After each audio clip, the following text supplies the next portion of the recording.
So, you see the posts on Twitter? I don't need Twitter to see the US government being disgusting pieces of shit and using video games for their propaganda. Well, come on, you said yourself that politics exists in gaming, right? Yes, I did say there are politics in themes in gaming and media. So, what's wrong with the American government using it?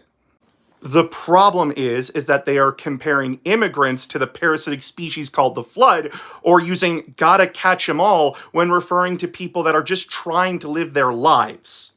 Well, isn't illegal immigration a bad thing? Immigration is a far more complicated topic than just good and bad.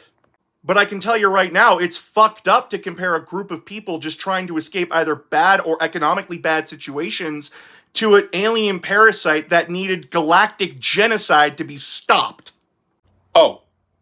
Yeah, that would be bad, wouldn't it? As well, the creators of these games, including the corporations that own them, are coming out of the woodwork and disavowing the use of that shit. Even some of the legendary creators of Halo, some of which I don't even politically agree with, came out and disavowed that shit, saying it's horrific and you can't make those comparisons because they're fucking disgusting. Well, isn't it good that people who politically disagree with you are also agreeing that this is fucked up? Yeah, it is, but guess what? The people that have been bitching and whining and championing that politics should have been kept out of video games and media are awfully quiet about this or cheering this kind of bullshit on.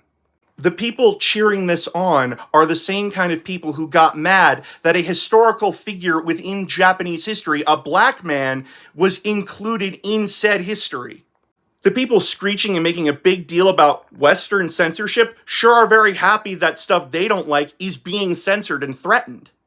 It was never about keeping politics out of video games and media. It was about keeping politics and beliefs that they didn't like nor agreed with out of the stuff that they want to claim.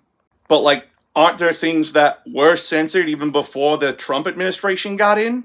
Yeah, there was, but then you have to look into why those things are being censored and who's censoring them.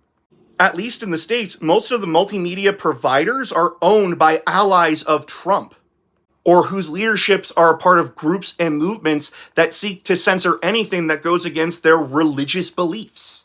And a lot more people would know that if they had time to research this stuff. And in the case of translation censorship, is it actually censorship, or is it trying to adjust a language model to a language that people can understand and still get the themes and messages of what that text is trying to say correct? This was a lot more complicated than I thought it was. They're using the games and stories you love against people that are just trying to live their lives. Don't let them.